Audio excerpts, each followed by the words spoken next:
ಮಾತರ್ಮೇ ಮಾತರಿಶ್ವನ್ನ ಪಿತರತುಲಗುರೋ ಭ್ರಾತರಿಷ್ಟಾಪ್ತಬಂಧೋ ಸ್ವಾಮಿನ್ನ ಸರ್ವಾಂತರಾತ್ಮನ್ ಅಜರ ಜರಯಿತರ್ಜನ್ಮ ಮೃತ್ಯಾಮಯಾನಾಂ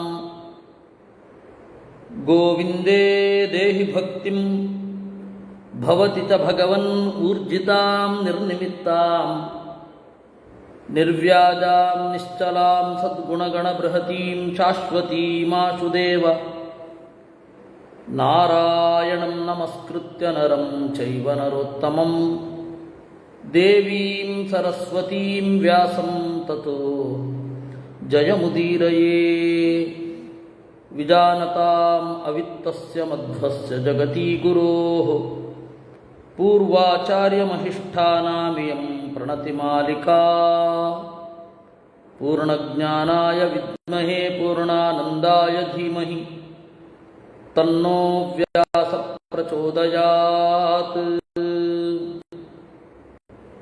ವಾಸ್ತವವಾಗಿ 11:15ಕ್ಕೆ ಶುರು ಮಾಡ್ತೇನೆ ಅಂತ 7:15ಕ್ಕೆ ಶುರು ಮಾಡ್ತೇನೆ ಅಂತ ಹೇಳಿದ್ದೆ. ಸ್ವಲ್ಪ ಬೇಗವೇ ಮುಗೀತು. ಹೀಗಾಗಿ 4 ನಿಮಿಷ ಇಲ್ಲಿ ಬೇಕು ಶುರು ಮಾಡಿದ್ದೆ. ಯುಧಿಷ್ಠಿರವಾಚ ಉಕ್ತಂ ಪಿತಾಮಹೇನೇದಂ ಗವಾಂ ದಾನಮನುತ್ತಮಂ ವಿಶೇಷೇಣ ನರೇಂದ್ರಾಣಾಂ ಇತಿ ಧರ್ಮಮವೇಕ್ಷತಾಂ. ಯುಧಿಷ್ಠಿರ ಕೇಳ್ತಾ ಇದ್ದಾನೆ, ಅಜ್ಜ, ನೀವು ಹೇಳಿದಿರಿ ಗೋವಿನ ದಾನದ ಬಗೆಗೆ, ವಿಶೇಷವಾಗಿ ರಾಜರ ಕೆಲಸ ಗೋದಾನ ಮಾಡೋದು. ರಾಜ್ಯ ಅನ್ನೋದು ಬಹಳ ಕಷ್ಟ. ರಾಜ್ಯಂಚ ಸತತಂ ದುಃಖಂ. ರಾಜ್ಯ ಅದು ಸುಖ ದುಃಖಗಳ ಮಿಶ್ರಣ. ಆಶ್ರಮಾಶ್ಚ ಸುದುರ್ವಿಧಾಃ. ಆಶ್ರಮ ಅಂತನ್ನೋದು ಕಷ್ಟ. ಯಾವುದೇ ಆಶ್ರಮ ಸರಳೀತ ನಡೆಸ್ಕೊಂಡು ಹೋಗ್ಲಿಕ್ಕೆ ಭಾರಿ ಕಷ್ಟ. ಏನಂತ ಹೇಳೋಣ? ಗೃಹಸ್ಥಾಶ್ರಮ ಸುಲಭವೇ? ಬ್ರಹ್ಮಚರ್ಯಾಶ್ರಮ ಸುಲಭವೇ? ಸನ್ಯಾಸಾಶ್ರಮ ಅಂತೂ ಕಷ್ಟದಲ್ಲಿ ಕಷ್ಟ. ಇನ್ನು ವಾನಪ್ರಸ್ಥ, ಅದು ಕೂಡ ಕಷ್ಟ. ಎಲ್ಲ ಆಶ್ರಮಗಳು ಕಷ್ಟ. ಪರಿಚಾರೇಣ ವೈ ದುಃಖಂ ದುರ್ಧರಂಚ ಅಕೃತಾತ್ಮಭಿಃ. ಅಕೃತಾತ್ಮಭಿಃ, ಯಾರಿಗೆ ಮಾನಸಿಕ ಪಕ್ವತೆ ಇರೋದಿಲ್ವೋ ಅವ್ರಿಗಂತೂ ಇನ್ನೂ ಕಷ್ಟ. ಭೂಯಿಷ್ಠಂಚ ನರೇಂದ್ರಾಣಾಂ ನ ಶುಭಾ ವಿದ್ಯತೆ ಗತಿಃ ಪೂಯಂತೆ ತೇತು ನಿಯತಂ ಪ್ರಯಚ್ಛಂತೋ ವಸುಂಧರಾಂ ಪೂರ್ವಂ ಚ ಕಥಿತಾಃ ಧರ್ಮಾಃ ತ್ವಯಾ ವೈ ಕುರುನಂದನ. ಇದು ಎಲ್ಲರದ್ದು ಒಂದು ಕಥೆ. ಆದರೆ ರಾಜರದ್ದು ಇನ್ನೂ ಇವರಿಗಿಂತ ಮಿಗಿಲಾದ ಕಷ್ಟಗಳು. ರಾಜ್ಯವನ್ನು ಸರಿಯಾಗಿ ನಡೆಸಿದವರುಂಟೆ. ರಾಜರು ನರಕಕ್ಕೆ ಹೋಗಲ್ಲ ಅಂದರೆ ಆಗತ್ಯೇ? ನಾವು ಮಾಡುವ ಕೆಲಸಗಳು ನರಕಕ್ಕೆ ಹೋಗಲಿಕ್ಕೆ ತುದಿಗಾಲಿನಲ್ಲಿ ನಿಂತವರಂತೆ ಇರ್ತೇವೆ. ರಾಜಪುರುಷರಿಂದ ಏನೇನು ತಪ್ಪಾಗತ್ತೋ, ಏನೇನು ಸಮಸ್ಯೆಗಳಾಗತ್ತೋ ಅದನ್ನೆಲ್ಲ ಹೇಳಿ ಮುಗಿಸ್ಲಿಕ್ಕೆ ಆಗಲ್ಲ, ಅಷ್ಟು ಕಷ್ಟ. ರಾಜ್ಯಭಾರ ಅನ್ನೋದು ಅಷ್ಟು ಕಷ್ಟ. ಅದಕ್ಕೆ ಏನು ಮಾಡಬೇಕು? ಹಾಗೆ ನರಕದಲ್ಲಿ ಬೀಳದೇ ಇರಲಿಕ್ಕೆ ಗವಾಮುಕ್ತಂ ಪ್ರದಾನಂ, ಗೋದಾನ ಮಾಡಪ್ಪ ಅಂತ ಅಂದ್ರಿ. ಈ ಹಿಂದೆಯೂ ಬಹಳ ಜನ ಗೋದಾನ ಮಾಡಿದ್ದಾರೆ. ನೃಗ ಅಂತ ಒಬ್ಬ ರಾಜ, ನಚಿಕೇತ ಅಂತನ್ನುವ ಒಬ್ಬ ಋಷಿ, ಇವರೆಲ್ಲರೂ. ಇನ್ನು ವೇದಗಳಲ್ಲಿ ನೋಡಿದರೆ ದಾನದ ಬಗ್ಗೆ ಬಹಳ ಹೇಳ್ತಾರೆ. ದಾನ ಸೂಕ್ತ ಇದೆ. ಮಧ್ವಾಚಾರ್ಯರು ವ್ಯಾಖ್ಯಾನ ಮಾಡಿದ ಒಂದು ಪ್ರಸಂಗ ಆ ದಾನ ಸೂಕ್ತದಲ್ಲಿ ಬರುತ್ತೆ. ವೇದದಲ್ಲಿ, ಉಪನಿಷತ್ತಿನಲ್ಲಿ ಪ್ರತಿಯೊಂದು ಕರ್ಮಗಳಲ್ಲಿ ಭೂಮಿಯನ್ನು ಕೊಡಬೇಕು ಅಂತಿದೆ ರಾಜರಿಗೆ. ಯಾಕೆಂದರೆ ಬ್ರಾಹ್ಮಣರಿಗೆ ಮೊದಲಾದವರಿಗೆ ಭೂಪತಿತ್ವವೇ ಇರೋದಿಲ್ಲ. ಯಾರು ಭೂಪತಿ ರಾಜನಾದವರು ದಾನ ಮಾಡಬೇಕು ಅಂತ ಇದೆ. ಇನ್ನು ಗೋದಾನ ಮಾಡಿ ಅಂತ ಇದೆ. ಇನ್ನು ಕಾಂಚನಂ ಬಂಗಾರ. ತತ್ರ ಶ್ರುತಿಸ್ತು ಪರಮಾ ಸುವರ್ಣಂ ದಕ್ಷಿಣೇತಿ ವೈ ಏತದಿಚ್ಛಾಮ್ಯಹಂ ಶ್ರೋತುಂ ಪಿತಾಮಹ ಯಥಾ ತಥಂ. ಭೂಮಿಯ ಬಗ್ಗೆ ಕೇಳಿದೆವು, ಗೋವಿನ ಬಗ್ಗೆ ಕೇಳಿದೆವು, ಬಂಗಾರದ ಬಗ್ಗೆ ಕೇಳೋದು ಬಾಕಿ ಇದೆ. ಬಂಗಾರ ಹೇಗೆ ಹುಟ್ಟಿದ್ದು ಹೇಳು? ಕಿಂ ಸುವರ್ಣಂ ಕಥಂ ಜಾತಂ ಕಸ್ಮಿನ್ ಕಾಲೇ ಕಿಮಾತ್ಮಕಂ. ಯಾವ ಕಾಲದಲ್ಲಿ ಹುಟ್ಟಿತು? ಭೂಮಿಯಲ್ಲಿ ಬಂಗಾರ ಇಲ್ಲದಿದ್ದ ಕಾಲವೂ ಒಂದು ಇತ್ತೇ. ಬಂಗಾರ ಅಷ್ಟೊಂದು ಆಕರ್ಷಕ ಆಗಲಿಕ್ಕೇನು ಕಾರಣ? ಕಿಂ ದಾನಂ ಕಿಂ ಫಲಂ ಚೈವ ಕಸ್ಮಾಚ್ಚ ಫಲಮುಚ್ಯತೆ. ಬಂಗಾರದ ದಾನವನ್ನು ಏನಂತ ಪರಿಗಣಿಸ್ತಾರೆ? ಏನು ಫಲ? ಯಾವುದಕ್ಕಿಂತ ಮಿಗಿಲು. ಕಸ್ಮಾತ್ ದಾನಂ ಸುವರ್ಣಸ್ಯ ಪೂಜಯಂತಿ ಮನೀಷಿಣಃ. ಕಸ್ಮಾತ್ ಏಕಾಗಿ ಬಂಗಾರದ ದಾನವನ್ನು ಎಲ್ಲರೂ ಹೊಗಳುತ್ತಾರೆ. ಕಸ್ಮಾಚ್ಚ ದಕ್ಷಿಣಾರ್ಥಂ ತತ್ ಯಜ್ಞಕರ್ಮಸು ಶಸ್ಯತೆ. ಯಜ್ಞದಲ್ಲಿ ಬಂಗಾರವನ್ನು ಏಕೆ ಕೊಡಬೇಕು? ಕಸ್ಮಾಚ್ಚ ಪಾವನಂ ಶ್ರೇಷ್ಠಂ ಭೂಮಿರ್ಗೋಭ್ಯಶ್ಚ ಕಾಂಚನಂ ಪರಮಂ ದಕ್ಷಿಣಾರ್ಥೇ ಚ ತನ್ಮೇ ಬ್ರೂಹಿ ಪಿತಾಮಹ. ಭೂಮಿಗಿಂತ ಬಂಗಾರ ಯಾಕೆ ಮಿಗಿಲು? ಗೋವಿಗಿಂತ ಬಂಗಾರ ಯಾಕೆ ಮಿಗಿಲು? ದಕ್ಷಿಣೆಗಾಗಿ ಅದನ್ನೇ ಕೊಡಬೇಕು ಯಾಕೆ? ಇದೆಲ್ಲವನ್ನ ಹೇಳಿ. ಶೃಣುರಾಜನ್ ನವಹಿತೋ ಬಹುಕಾರಣ ವಿಸ್ತರಂ ಜಾತರೂಪ ಸಮುತ್ಪತ್ತಿ ಅನುಭೂತಂತು ಯನ್ಮಯ. ಆಗ ಭೀಷ್ಮಾಚಾರ್ಯರು ಹೇಳ್ತಾರೆ, ನೋಡಪ್ಪ, ಭೂಮಿಯ ಇದು ಬಂಗಾರದ ಬಗ್ಗೆ ಹೇಳಬೇಕು ಅಂತಂದರೆ ಬಹಳ ಹೇಳಬೇಕಾಗತ್ತೆ. ನಾನು ಏನು ಅನುಭವಿಸಿದ್ದೇನೋ ಅದನ್ನು ಹೇಳ್ತೀನಪ್ಪ. ಪಿತಾ ಮಮ ಮಹಾತೇಜಾಃ ಶಂತನುರ್ನಿಧನಂ ಗತಃ ತಸ್ಯ ಜಿತ್ಸುರಹಂ ಶ್ರಾದ್ದಂ ಗಂಗಾದ್ವಾರಮುಪಾಗತಃ. ನಮ್ಮ ತಂದೆ ಶಂತನು ಮಹಾರಾಜರು ಸತ್ತರು ಅಂತ ನಿಮಗೆ ಗೊತ್ತೇ ಇದೆ.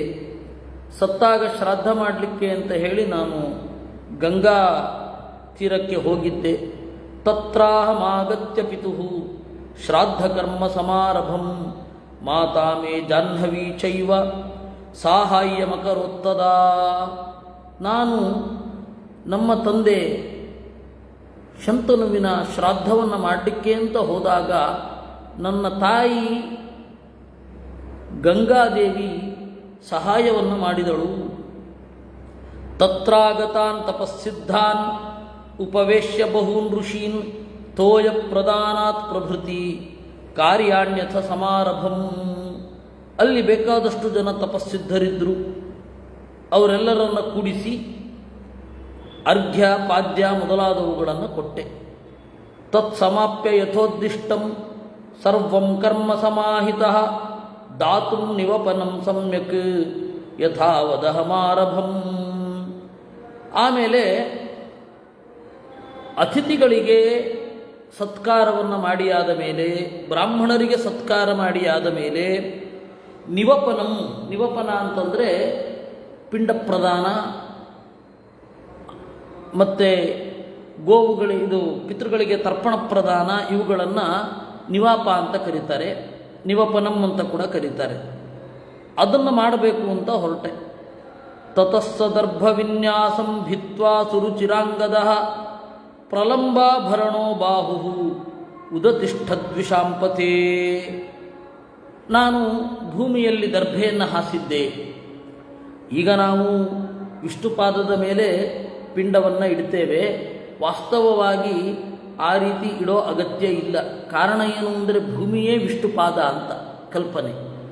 ನಮಗೆ ಅಷ್ಟು ಮಹತ್ತರ ಕಲ್ಪನೆ ಬರಲ್ಲ ಸ್ವಾಮಿ.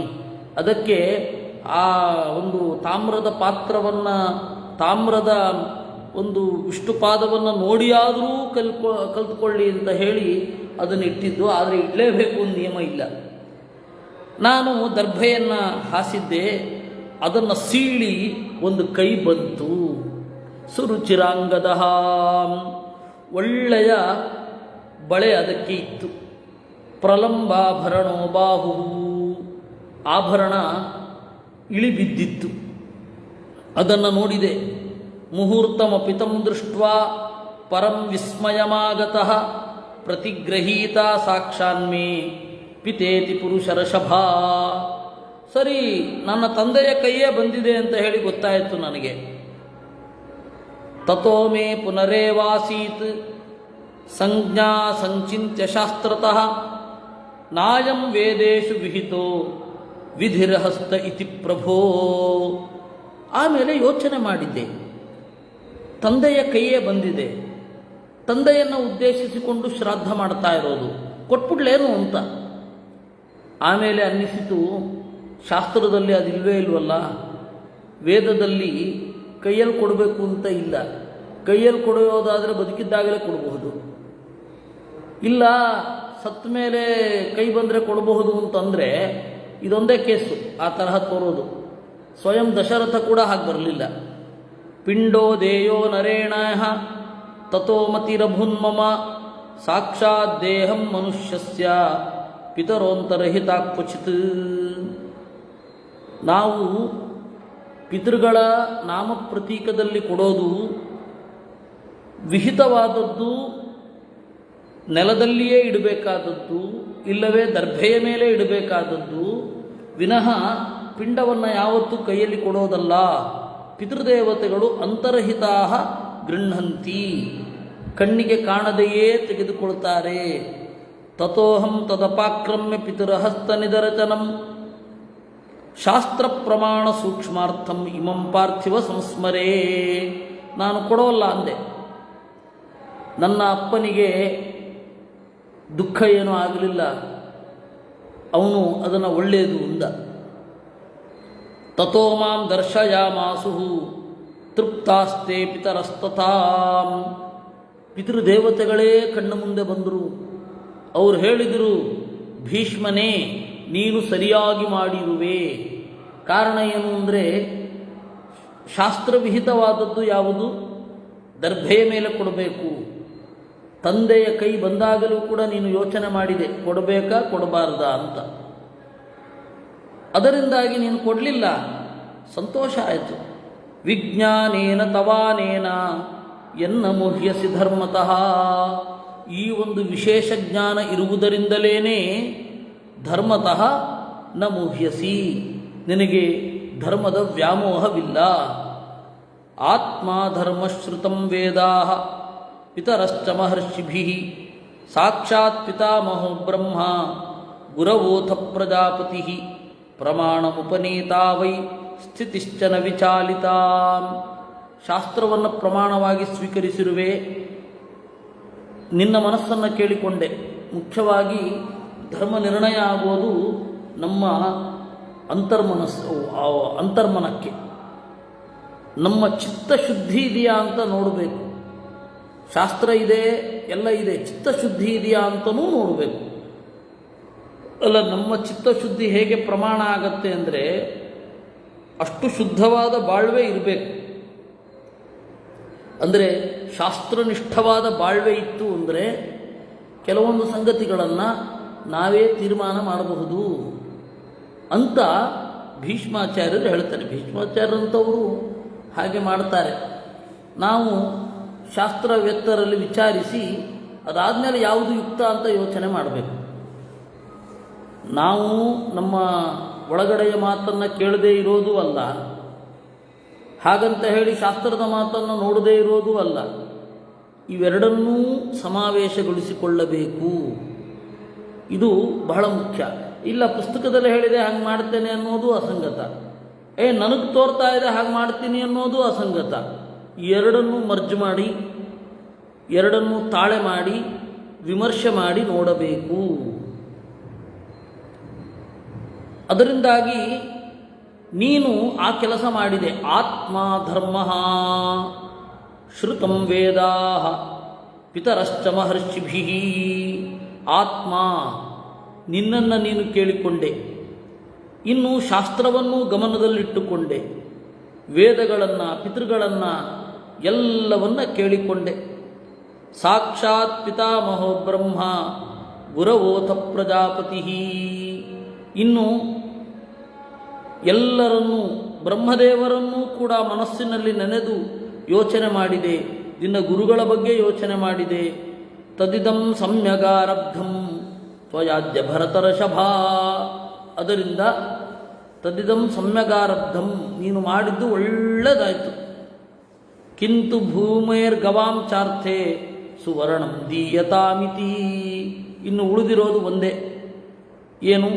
ಸುವರ್ಣಂ ದೀಯತಾಂ, ಬಂಗಾರವನ್ನು ದಾನ ಮಾಡು ಅಂತ ಪಿತೃದೇವತೆಗಳು ನನಗೆ ಹೇಳಿದರು. ಏವಂ ವಯಂ ಚ ಧರ್ಮಶ್ಚ ಸರ್ವೇ ಚಾಸ್ಮತ್ ಪಿತಾಮಹಾಃ ಪಾವಿತಾ ವೈ ಭವಿಷ್ಯಂತಿ ಪಾವನಂ ಪರಂ ಹಿತತ್. ಈ ರೀತಿ ಬಂಗಾರವನ್ನು ದಾನ ಮಾಡಿದರೆ ನಾವೆಲ್ಲರೂ ಪವಿತ್ರರಾಗ್ತೇವೆ. ನವಪೂರ್ವಾನ್ ಅಧಶ್ಚಾನ್ಯಾನ್ ನವಸಂತಾರಯಂತಿತೆ ಸುವರ್ಣಂ ಯೇ ಪ್ರಯಚ್ಛಂತೀತಿ ಏವಂ ಮಾಂ ಪಿತರೋ ಬ್ರುವನ್. 9 ತಲೆಮಾರು ಹಿಂದಿನದ್ದು, 9 ತಲೆಮಾರು ಮುಂದಿನವರು ಎಲ್ಲರೂ ಶುದ್ಧರಾಗುತ್ತಾರೆ. ತತೋಹಂ ವಿಸ್ಮಿತೋ ರಾಜನ್ ಪ್ರತಿಬುದ್ಧೋ ವಿಶಾಂಪತೆ ಸುವರ್ಣದಾನೇ ಕರವಂ ಅತಿಂ ಭರತ ಸಪ್ತಮಾಂ. ನನಗೆ ಆಶ್ಚರ್ಯ ಆಯಿತು. ಸುವರ್ಣದಾನೇ ಅಕರವಂ, ನನಗೆ ಇದು ಧ್ಯಾನದಲ್ಲಿ ಗೊತ್ತಾಗಿದ್ದು. ಅವರು ಹೇಳ್ತಾರೆ ಪ್ರತಿಬುದ್ಧ ಅಂತ. ಧ್ಯಾನದಲ್ಲಿ ಗೊತ್ತಾಯಿತು ನನಗೆ ಬಂಗಾರ ದಾನ ಮಾಡಿದರೆ ಬಹಳ ಒಳ್ಳೆಯದು ಅಂತ. ಅದೇನದು ಬಂಗಾರದ ದಾನ ಅಂತ. ಆಮೇಲೆ ನಾನು ಎಲ್ಲರನ್ನ ಕೇಳಿದೆ. ಇತಿಹಾಸಮಿಮಂ ಚಾಪಿ ಶೃಣುರಾಜನ್ ಪುರಾತನಂ ಜಾಮದಗ್ಞಂ ಪ್ರತಿವಿಭೋ ಧನ್ಯಮಾಯುಷ್ಯಮೇವ ಚ. ನನ್ನ ಗುರುಗಳು ಯಾರು? ಪರಶುರಾಮದೇವರು. ಪರಶುರಾಮದೇವರ ಹತ್ತಿರ ಹೋಗಿ ನಮಸ್ಕಾರ ಮಾಡಿ ನನಗೆ ಇರುವಂತಹ ಸಮಸ್ಯೆಯನ್ನೆಲ್ಲ ನಿವೇದನೆ ಮಾಡಿದೆ. ಜಾಮದಗ್ನೇನ ರಾಮೇಣ ತೀವ್ರ ರೋಷಾನ್ವಿತೇನ ಚ ತ್ರಿಸಪ್ತಕೃತ್ವ ಪೃಥಿವೀ ಕೃತಾನಿ ಕ್ಷತ್ರಿಯ ಪುರಾ. ಪರಶುರಾಮದೇವರು ತೀವ್ರವಾದ ರೋಷದಿಂದ ಕೂಡಿ 21 ಬಾರಿ ಭೂಮಿಯನ್ನು ಗಾಳಿಸಿ ಬಿಟ್ಟಿದ್ರು. ತಥೋ ಜಿತ್ವಾ ಮಹೀಂ ಕೃತ್ಸ್ನಾಂ ರಾಮೋ ರಾಜೀವಲೋಚನಃ ಆಜಹಾರ ಕೃತಂ ವೀರೋ ಬ್ರಹ್ಮಕ್ಷತ್ರೇಣ ಪೂಜಿತಂ. 21 ಬಾರಿ ದುಷ್ಟಕ್ಷತ್ರಿಯರನ್ನೆಲ್ಲ ನಾಶ ಮಾಡಿ ಅಶ್ವಮೇಧವನ್ನು ಮಾಡಿದರು. ವಾಸ್ತವಿಕವಾಗಿ ಅವರಿಗೆ ಪಾಪವೇ ಇರಲಿಲ್ಲ. ನೋಡಿ ಅವರು ಹೇಳೋದು, ವಿಪಾಪ್ಮಾ ಪಿಹಿತೇಜಸ್ವಿ ತೇನ ಕ್ರತುಬಲೇನ ವೈ ನೈವಾತ್ಮನೋಥ ಲಘುತಾಂ ಜಾಮದಗ್ನೋಧ್ಯಗಚ್ಚತಾಂ. ದೇವರು ತಪ್ಪು ಮಾಡಲೇ ಇಲ್ಲ, ಪಾಪ ಮಾಡಲೇ ಇಲ್ಲ, ಅಶ್ವಮೇಧ ಮಾಡೋದರಿಂದ ಪವಿತ್ರ ಆದ ಅಂತ ಇಲ್ವೇ ಇಲ್ಲ. ಸತು ಕ್ರತುವರೇಣೇಷ್ಟ್ವ ಮಹಾತ್ಮ ದಕ್ಷಿಣಾವತ ಪಪ್ರಚ್ಛ ಆಗಮ ಸಂಪನ್ನಾನ್ ಋಷೀನ್ ದೇವಾಂಶ್ಚ ಭಾರತ. ಅಶ್ವಮೇಧ ಯಾಗ ಮಾಡಿ ಆದ ಮೇಲೆ ನಮ್ಮ ಗುರುಗಳಾದ ಪರಶುರಾಮ ದೇವರು ಎಲ್ಲರನ್ನ ಕೇಳಿದ್ರು, ಏನು ಮಾಡಬೇಕು ನಾನೀಗ ಅಂತ. ಆಗ ವಸಿಷ್ಠರು ಹೇಳಿದರು, ಏನಂತ? ದೇವತಾಸ್ತೆ ಪ್ರಯಚ್ಛಂತಿ ಸುವರ್ಣಂ ಯೇ ದದತ್ಯುತ ಅಗ್ನಿರ್ಹಿ ದೇವತಾಸ್ತರ್ವಾಹ ಸುವರ್ಣಂಚ ತದಾತ್ಮಕಂ. ಬಂಗಾರವನ್ನು ಕೊಟ್ಟರೆ ದೇವತೆಗಳನ್ನೇ ಕೊಟ್ಟಂತೆ.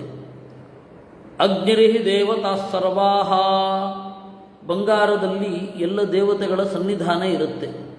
ಅದರಿಂದಾಗಿ ಬಂಗಾರವನ್ನು ಕೊಡಬೇಕು. ಬಂಗಾರದ ಮಹತ್ವವನ್ನು ಹೇಳ್ತೇನೆ ಕೇಳು. ಓ ಭೃಗುನಂದನನಾದ ಪರಶುರಾಮನೇ, ಸ್ವಯಂಭುವ ಮನು ಹೇಳಿದ್ದು ಬಂಗಾರ ಹೇಗೆ ಹುಟ್ಟಿತು ಅಂತ. ಶೂಲಪಾಣೇರ್ಭಗವತೋ ರುದ್ರಸ್ಯಾಪಿ ಮಹಾತ್ಮನಃ ಗಿರೌ ಹಿಮವತಿ ಶ್ರೇಷ್ಠೆ ತದಾ ಭೃಗುಕುಲೋತ್ತಮ. ಬಹಳ ಹಿಂದೆ ಶಿವಪಾರ್ವತಿಯರ ವಿವಾಹ ಆಯಿತು. ಆ ವಿವಾಹ ಆದಮೇಲೆ ಸಮಾಗಮೋ ಭಗವತ ದೇವ್ಯಾಸ ಮಹಾತ್ಮನಃ, ಪಾರ್ವತಿಯ ಮತ್ತು ಶಿವನ ಸಮಾಗಮ ಆಯಿತು. ಎಲ್ಲರಿಗೂ ಉದ್ವೇಗ ಉಂಟಾಯಿತು.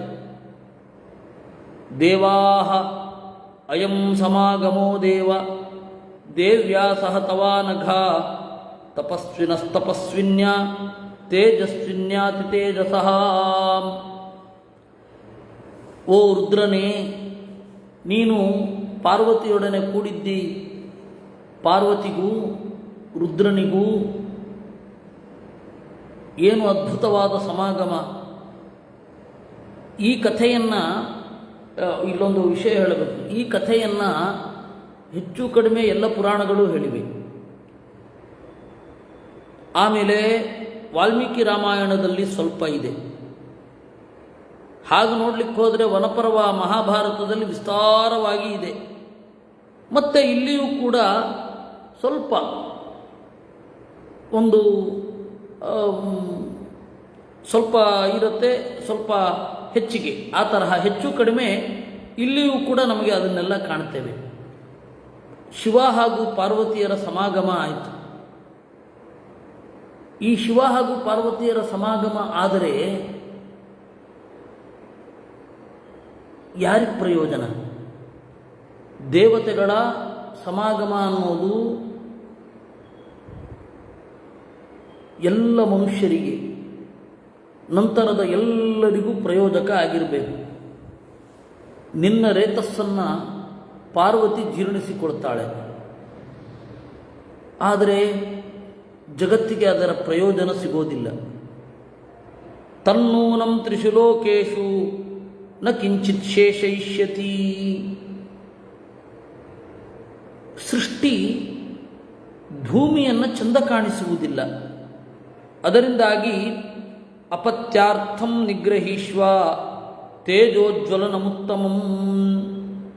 ಪಾರ್ವತಿಯಿಂದ ಹೊರಗಡೆ ಸೃಷ್ಟಿ ಮಾಡು ಅಂದರು. ಬ್ರಹ್ಮಸೂತ್ರದಲ್ಲಿ ಇದನ್ನೇ ಹೇಳಿರೋದು. ಸ್ತ್ರೀ ಸ್ವತಂತ್ರವಾಗಿ ಸೃಷ್ಟಿ ಮಾಡೋದಿಲ್ಲ, ಪುರುಷನಿಗೆ ಸ್ವತಂತ್ರವಾಗಿ ಸೃಷ್ಟಿ ಮಾಡುವ ಸಾಮರ್ಥ್ಯ ಇದೆ. ಇದನ್ನು ಬ್ರಹ್ಮಸೂತ್ರದಲ್ಲಿಯೂ ಕೂಡ ವೇದವ್ಯಾಸರು ಹೇಳಿದ್ದಾರೆ. ಆದ್ದರಿಂದ ಶಕ್ತಿಮತ ಸರಿಯಲ್ಲ ಅಂತ ಅಲ್ಲಿ ಹೇಳ್ಕೊಂಡು ಹೋಗ್ತಾರೆ. ಶಕ್ತಿಮತ ಸರಿಯಲ್ಲ ಅಂತ. ಅದರಿಂದ ಪುರುಷ ಸ್ವತಂತ್ರವಾಗಿ ಸೃಷ್ಟಿ ಮಾಡಬಲ್ಲ, ಪಾರ್ವತಿಯ ಮಾಧ್ಯಮದಲ್ಲಿ ಸೃಷ್ಟಿ ಮಾಡಬೇಡ ನೀನು. ಆಗ ಪಾರ್ವತಿಗೆ ಸಿಟ್ಟು ಬಂತಂತೆ. ನನ್ನ ಆನಂದವನ್ನು ಹಾಳು ಮಾಡಿದ್ರು ಇವರು ಅಂತ ಹೇಳಿ ಪಾರ್ವತಿ ಎಲ್ಲರಿಗೂ ಶಾಪ ಕೊಟ್ಟಳು. ತಸ್ಮಾತ್ ಸರ್ವೇ ಸುರಾಯೂಯಂ ಅನಪತ್ಯ ಭವಿಷ್ಯಥ ಪ್ರಜಾಚ್ಛೇದೋ ಮಮ ಕೃತಃ ಯಸ್ಮಾದ್ಯುಷ್ಮಾಭಿರದ್ಯ ವೈ ತಸ್ಮಾತ್ ಪ್ರಜಾವತ್ಖಗಮಾಃ ಸರ್ವೇಷಾಂ ನ ಭವಿಷ್ಯತಿ. ಎಲೈ ದೇವತೆಗಳೇ, ನನ್ನ ಮಾಧ್ಯಮದಲ್ಲಿ ಇವನು ಸೃಷ್ಟಿ ಮಾಡೋದು ಬೇಡ ಅಂತ ಹೇಳಿದ್ರಿ ಅಲ್ವಾ?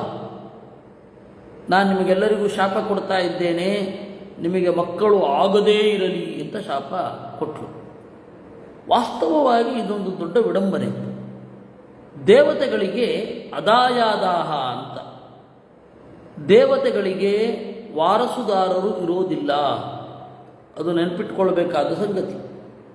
ದೇವತೆಗಳಿಗೆ ಯಾವುದೇ ಕಾರಣಕ್ಕೂ ವಾರಸುದಾರರಿಲ್ಲ. ಇಂದ್ರನ ಮಗ ಸ್ವರ್ಗದ ಅಧಿಪತಿಯಾಗೋದಿಲ್ಲ, ವರುಣನ ಮಗ ಜಲಾಭಿಮಾನಿ ಆಗಲ್ಲ, ಸಮುದ್ರಾಭಿಮಾನಿ ಆಗಲ್ಲ, ಧ್ಯಾನಾಭಿಮಾನಿ ಆಗಲ್ಲ. ದೇವತೆಗಳಿಗೆ ಯಾವ ಯಾವ ಪೋಸ್ಟ್ ಇರುತ್ತೆ. ಇವಾಗ ಮಿತ್ರ ಸಂಕಲ್ಪದ ದೇವತೆ, ವರುಣ ಧ್ಯಾನ ದೇವತೆ, ತೇಜಸ್ಸಿಗೆ ಅಭಿಮಾನಿ ದೇವತೆ ಇಂದ್ರ, ಆಶಾಗೆ ಭಾರತಿ, ಆಕಾಶಕ್ಕೆ ಪಾರ್ವತಿ, ಸ್ಮರ ಅಂತನ್ನುವ ಒಂದು ವಿಶಿಷ್ಟವಾದ ಮನೋಭಾವಕ್ಕೆ ಸದಾಶಿವ ಅಭಿಮಾನಿ. ಅವನು ಹೋದ ಮೇಲೆ ಅವ್ರ ಮಕ್ಕಳು ಬಂದು ಕೂತ್ಕೊಳ್ಳೋದು ಅಂತ ಇಲ್ಲವೇ ಇಲ್ಲ. ಅದು ಮೊದಲೇ ತೀರ್ಮಾನವಾದ ಸಂಗತಿ. ಜನರಿಗೆ ಇದು ತೋರಿಕೆ, ಇದು ವಿಡಂಬನೆ ಅಂತ ಕರೀತಾರೆ. ಇದು ಜನರಿಗಾಗಿ ಮಾಡಿದ ವಿಡಂಬನೆ. ಪಾರ್ವತಿಗೆ ಸಿಟ್ಟು ಬಂತು, ಶಾಪ ಕೊಟ್ಟಳು ಅಂತ. ವಾಸ್ತವವಾಗಿ ಬ್ರಹ್ಮಾಂಡದ ಹೊರಗಡೆ ಸದಾಶಿವ ಹಾಗೂ ಪಾರ್ವತಿ ಇಬ್ಬರು ಜೊತೆಗೂಡಿದಾಗ ಸ್ಕಂದ ಏನ್ರಿ, ಎಲ್ಲರ ಸೃಷ್ಟಿಯೂ ಆಗೋಗಿದೆ. ಅದು ಸೃಷ್ಟಿ ಬ್ರಹ್ಮಾಂಡದ ಹೊರಗಡೆ ಹೇಗೆ ಅಂದರೆ, ದೇವರಿಂದ ಬ್ರಹ್ಮದೇವರು ಮುಖ್ಯ ಪ್ರಾಣ ವಾಸುದೇವನಿಂದ, ಆಮೇಲೆ ಪ್ರದ್ಯುಮ್ನನಿಂದ ಸರಸ್ವತಿ ಹಾಗೂ ಭಾರತಿ, ಅವರಿಬ್ಬರ ಯೋಗ ಆಯಿತು. ಬ್ರಹ್ಮದೇವರು ಮತ್ತು ಸರಸ್ವತಿ, ಅದಾದ ಮೇಲೆ ಪ್ರಾಣ ಹಾಗೂ ಶ್ರದ್ಧಾ ಅಂದರೆ ಭಾರತಿ, ಅವರೆಲ್ಲರ ಯೋಗ ಆಯಿತು, ಹುಟ್ಟಿದ್ರು ಅವರೆಲ್ಲ. ಹಾಗೆ ಬ್ರಹ್ಮದೇವರಿಂದ ಎಲ್ಲ ದೇವತೆಗಳು ಹುಟ್ಟಿದ್ರು, ಮತ್ತೆ ಮುಖ್ಯ ಪ್ರಾಣನಿಂದ ಎಲ್ಲರೂ ಹುಟ್ಟಿದ್ರು, ರುದ್ರನಿಂದ ಎಲ್ಲರೂ ಹುಟ್ಟಿದ್ರು, ಗರುಡನಿಂದ ಎಲ್ಲರೂ, ಶೇಷನಿಂದ ಎಲ್ಲರೂ, ಇಂದ್ರನಿಂದ ಎಲ್ಲರೂ ಹುಟ್ಟಿದ್ರು. ಅಲ್ಲಿಗೆ ಆ ತರಹದ ಸೃಷ್ಟಿ ಮುಗೀತು. ಅದಾದ ಮೇಲೆ ಬ್ರಹ್ಮಾಂಡದ ಒಳಗಡೆ ಸೃಷ್ಟಿ. ಆ ಬ್ರಹ್ಮಾಂಡದ ಒಳಗಡೆಯ ಸೃಷ್ಟಿ ಒಂದು ಸ್ವಲ್ಪ ವೇರಿಯೇಷನ್ ಅನ್ನು ಒಳಗೊಂಡಿರುತ್ತೆ. ಅಲ್ಲಿ ಕಾಶ್ಯಪರು ಬರ್ತಾರೆ. ಪುಲೋಮ ಅನ್ನುವವನಿಂದ ಶಚಿ ಹುಟ್ಟುತ್ತಾಳೆ, ಅದಕ್ಕೆ ಪೌಲೋಮಿ ಅಂತ ಕರೀತಾರೆ ಅವಳನ್ನ. ಇಂದ್ರ ಮತ್ತು ಶಚಿ ಇಬ್ಬರು ಜೊತೆಯಾಗ್ತಾರೆ, ತಾರೆ ಮತ್ತು ಬೃಹಸ್ಪತಿ ಇಬ್ಬರು ಜೊತೆ ಆಗ್ತಾರೆ. ಹೀಗೆ ಬಹಳ ಬ್ರಹ್ಮಾಂಡದ ಹೊರಗಡೆ ಸೃಷ್ಟಿ, ಬ್ರಹ್ಮಾಂಡದ ಒಳಗಡೆ ಸೃಷ್ಟಿ, ಈ ರೀತಿ ಇದೆ ಅದು. ಅದರಿಂದ ಮೊದಲೇ ಡಿಸೈಡ್ ಆಗೋಗಿದೆ ಅದು. ದೇವತೆಗಳಿಗೆ ಹುಟ್ಟುವ ಮಕ್ಕಳು ವಾರಸುದಾರರಲ್ಲ, ಸಕ್ಸಸರ್ ಅಂತೇನು ಹೇಳ್ತೇವೆ ಅವರಲ್ಲ. ಅದರಿಂದಾಗಿ ಇಲ್ಲಿ ಹುಸಿಕೋಪ, ದೇವತೆಗಳಿಗೆ ಮಕ್ಕಳಾಗಲ್ಲ ಯಾಕೆ ಅಂದಾಗ, ಓ ಪಾರ್ವತಿ ಶಾಪ ಕೊಟ್ಟಿದ್ದಾಳೆ ಅಂತ ಜನರಿಗೊಂದು ಕಥೆ. ಅದರಿಂದಾಗಿ ಪಾರ್ವತಿ ಶಾಪ ಕೊಟ್ಲಂತೆ. ನಿಮಗೆ ಅಂದರೆ, ಒಂದು ಸಾಮಾನ್ಯ ಹೆಣ್ಣು ಗಂಡನೊಡನೆ ಕೂಡುವುದನ್ನು ತಪ್ಪಿಸಿದಾಗ ಯಾವ ರೀತಿ ಮುನಿದು ಅವಳು ಸಿಟ್ಟು ಮಾಡಿಕೊಡ್ತಾಳೆ, ಆ ತರಹ ಇಲ್ಲಿ ಶಾಪ ಕೊಟ್ಟಿದ್ದು. ಈ ರೀತಿ ಪಾರ್ವತಿ ಶಾಪ ಕೊಟ್ಟ ಮೇಲೆ ಶಿವನ ಇದು ಮುಂದುವರಿಯಿತು. ಸದಾಶಿವನ ಆ ರೇತಸ್ಸು ಹೊರಗಡೆ ಬಂತು. ರುದ್ರಸ್ತು ತೇಜೋ ಪ್ರತಿಮಂ ಧಾರಯಾಮಾಸ ತತ್ತದಾ ಪ್ರಸ್ಕನ್ನಂತು ತತಸ್ತಸ್ಮಾತ್ ಕಿಂಚಿತ್ ತತ್ರಾಪತದ್ಭುವಿ. ಆ ರೇತಸ್ಸಿನಲ್ಲಿ ಒಂದು ಸ್ವಲ್ಪ ಭಾಗ ಭೂಮಿಯಲ್ಲಿ ಬಿತ್ತು. ಅದು ಅಗ್ನ್ಯಾತ್ಮಕ. ಅಗ್ನಿ ಅಂದರೆ ಪ್ರದ್ಯುಮ್ನಾತ್ಮಕವಾಗಿ ಇತ್ತು. ಅದು ಐತರೇಯ ಉಪನಿಷತ್ತಿನಲ್ಲಿ ಬರುವ ಅತ್ಯಂತ ರಹಸ್ಯವಾದ ಒಂದು ಉಪಾಸನೆ. ಆ ಪ್ರದ್ಯುಮ್ನನ ಸನ್ನಿಧಾನ ಇರೋದು ಭೂಮಿಯ ಮೇಲೆ ಬಿದ್ದು, ದ್ಯುಮ್ನ ಅಂದರೆ ಹಣ, ಅದ್ಭುತವಾದ ಹಣವಾಯಿತು. ಅದೇ ಬಂಗಾರ. ತತ್ಪಪಾತ ತದಾ ಚಾಜ್ಞಂ ವೌರ್ಧೇ ಚಾದ್ಭುತೋಪಮಂ ತೇಜಸ್ಸಿ ಸಂಪೃಕ್ತಂ ಏಕಯೋನಿತ್ವಮಾಗತಂ. ಅದೇ ಕಾಲದಲ್ಲಿ ತಾರಕ ಅಂತ ಒಬ್ಬ ಅಸುರ ಹುಟ್ಟಿದ್ದ. ಎಲ್ಲರೂ ಬೇಡಿಕೊಂಡಿದ್ರು, ತಾರಕನನ್ನು ಕೊಲ್ಲುವವ ಬೇಕು ಅಂತ. ಆಗ ಬ್ರಹ್ಮದೇವರು ಹೇಳಿದರಂತೆ,